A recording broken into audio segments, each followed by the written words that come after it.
Olá, tudo bem com você? Você já se deparou com alguma atividade que é executada dentro da sua empresa que tem uma fonte artificial de calor? E como que você deve fazer a avaliação dessa exposição? Então, no vídeo de hoje a gente vai falar um pouquinho sobre isso. Eu sou Gustavo Vanck, administrador de empresas, técnico em segurança do trabalho, auditor e consultor na área de sistemas de gestão integrado, qualidade, meio ambiente, saúde e segurança do trabalho. E o meu propósito com esse canal é te ajudar a aplicar essas normas, procedimentos, requisitos legais de uma maneira simples e fácil dentro do seu ambiente de trabalho.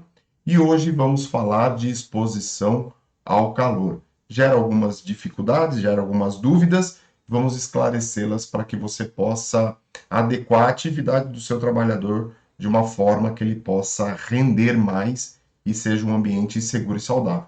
Então aproveita o vídeo, fica até o final para que você possa aplicar esse seu conhecimento ou este conhecimento, este conteúdo no seu dia a dia.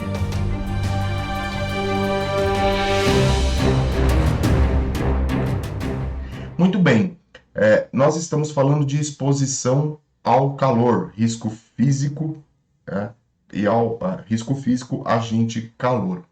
E quando a gente fala desta situação, existem algumas confusões que podem ser levadas em consideração ou que podem surgir dentro do seu dia a dia. Primeira delas, né? Eu trabalho a céu aberto, então eu vou caracterizar esta exposição desta atividade como a insalubridade ao agente calor dentro do risco físico. Espera lá, segura a onda, porque pode ser que não seja esta situação que você vai enquadrar. Por que eu estou falando isso? Porque lá no anexo 3 da NR15, você tem de uma forma bem clara que as atividades que são caracterizadas insalubres por agente físico calor são aquelas atividades que têm exposição a uma fonte de calor artificial. Ou seja, você vai caracterizar somente as atividades que estão expostas de uma maneira bem simples a uma fogueira.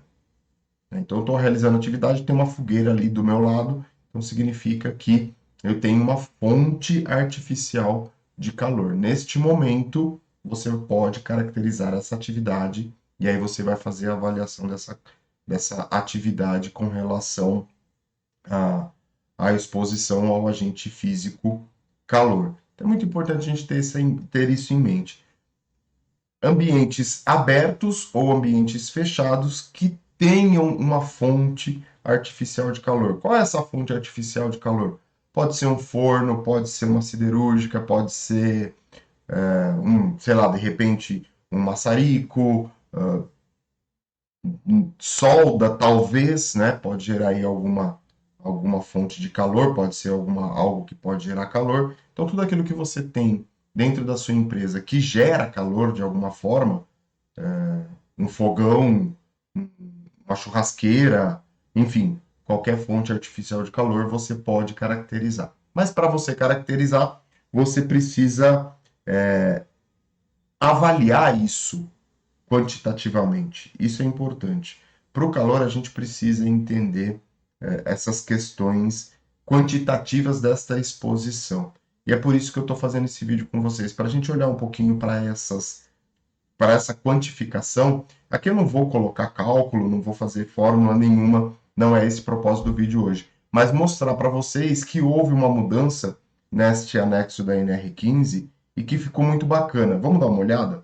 Então, reforçando aí com vocês a mudança, então, né? A mudança não, que vamos avaliar a exposição ocupacional ao calor em ambientes fechados com fonte artificial de calor. Isso é importante a gente reforçar, como eu falei para vocês.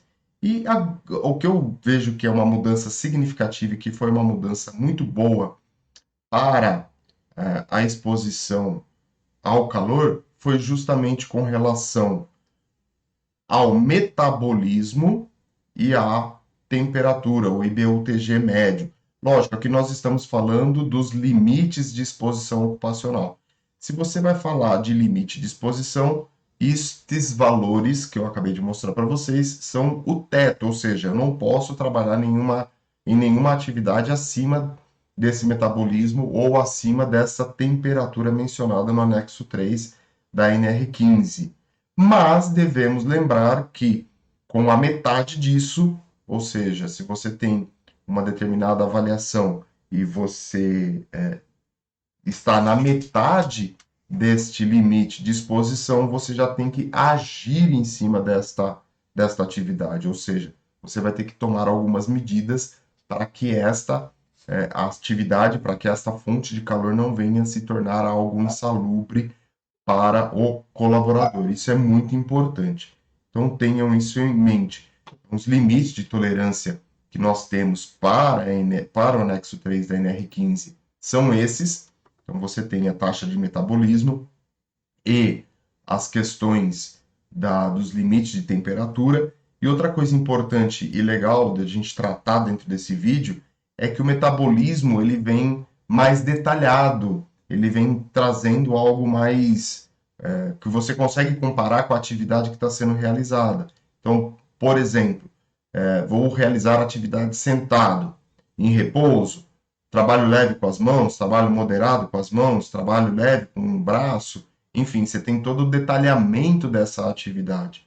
E aqui ele vai trazer para a gente sentado, vai trazer em pé, agachado ou ajoelhado, em movimento, e aí você vai ter com esse movimento algumas situações, né, sem carga, com 2 km por hora, 3, 4, 5 km por hora, com carga, carga de 10, carga de 30, correndo no plano, subindo sem carga, subindo com carga. Então você tem uma variação desse metabolismo de uma forma mais significativa, de uma forma mais detalhada, ou seja, você consegue enquadrar melhor a atividade dentro dessa exposição. Então é importante você ter isso claro na sua mente, para que você possa utilizar esse anexo e fazer essa avaliação quantitativa de uma forma mais assertiva e de uma forma mais condizente com a realidade, mais próximo da realidade. Não simplesmente algo que você olha para aquilo, será que é moderado? Será que é alto? Será que é leve? Será que é baixo? E com esta mudança nós conseguimos olhar para essa atividade, como eu falei, mais detalhada, mais profunda e depois fazer a avaliação da temperatura e não se esquecendo que nós temos aí o nível de ação e devemos agir a partir do momento que esse de nível de ação é ultrapassado, em sua grande maioria, ou em sua grande maioria não, corrigindo, sempre levando em consideração que o nível de ação é metade do seu limite de tolerância. Então faça a avaliação, entenda a atividade de maneira bem detalhada, olhe para as atividades com essa exposição aos agentes ou às fontes de calor artificiais aí, para que você possa melhorar o ambiente de trabalho e trazer um retorno para o seu colaborador. Medidas de controle vão existir inúmeras, né? Um revezamento, uma ventilação caso for necessário, ou caso você puder fazer, né? Porque dependendo da atividade, dependendo do produto, você não vai conseguir fazer uma ventilação. Você vai ter que trabalhar com outra medida de controle ou com uma outra melhoria para tirar esse colaborador dessa exposição ao calor. Hidratação é importante, disponibilizar aí de repente um isotônico, se for o caso, ou alguma outra bebida que venha repor esses sais minerais para que esse colaborador não fique desidratado. Isso é muito importante também, entre outras medidas aí, né? Roupa térmica, enfim, existem maneiras, inúmeras maneiras de você melhorar o ambiente de trabalho com exposição ao calor. O importante é você entender que a atividade deve ser avaliada e que essa atividade deve ficar muito bem clara para você entender todos os pontos e quais os pontos que você vai poder melhorar dentro deste ambiente de trabalho. Bom, era esta passada que eu queria fazer com vocês no anexo 3 da NR15, de exposição ao calor, com essas confusões que a gente faz, né? Ah, então se o pedreiro está trabalhando em céu aberto, significa que eu vou caracterizar ele como um ambiente insalubre por conta de exposição das radiações solares. Não, você não vai caracterizar, porque como nós vimos aqui, não tem base para a caracterização de exposição do anexo 3 da NR15, exposição ao calor, se a atividade é simplesmente realizada em ambiente externo. Se houver uma fonte de calor, aí sim, caso não, você vai para a NR que fala de trabalho em céu aberto, que as características e os requisitos são totalmente diferentes. Quem sabe, de repente, mais para frente, a gente faz um vídeo falando também desta NR tão importante do trabalho em céu aberto. Aproveitando, se você não é inscrito, se inscreve no canal e deixe o seu comentário. Aproveite e ative as notificações para você receber aí os vídeos e poder ter esse conteúdo de primeira mão. E deixo também na descrição desse vídeo as minhas redes sociais para que você possa se aprofundar em diversos conteúdos e aplicar no seu dia a dia. Não se esqueça, aproveita, conhecimento no dia de hoje é fundamental para você desenvolver a sua carreira e desenvolver também, ou levar resultados para a sua empresa, relevar resultados para a empresa a qual você trabalha. Então não perca a oportunidade, né? Aumente o seu conhecimento, aplique esse conhecimento no seu dia a dia. Um grande abraço e, lógico, né? Vamos continuar nosso bate-papo sobre saúde e segurança, sobre meio ambiente, sobre qualidade no próximo vídeo.